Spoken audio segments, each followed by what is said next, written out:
नातेसंबंध बिघडले म्हणजे बलात्कार होत नाही। सर्वोच्च न्यायालयाकडून हे स्पष्ट करण्यात आलेलं आहे। त्यामुळे एका सुनावणी दरम्यान सर्वोच्च न्यायालयाने हे महत्त्वाचं असं नमूद केलेलं आहे की नातेसंबंध बिघडले म्हणजे बलात्कार होत नाही असं सर्वोच्च न्यायालयाने म्हटलंय।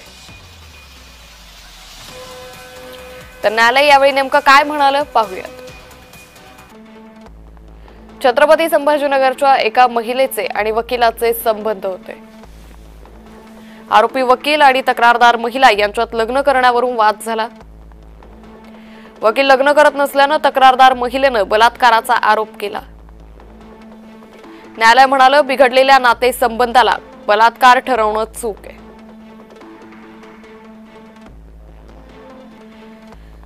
यापुढे न्यायालय म्हणाले की बलात्काराचे असे आरोप गुन्ह्याची तीव्रता कमी करणारे ठरतात। असे आरोप आरोपीवर कलंक लावणारे ठरतात असंही न्यायालयाने म्हटलंय। न्यायालयाने वकिलाची बलात्काराच्या आरोपातून मुक्तता केली आहे।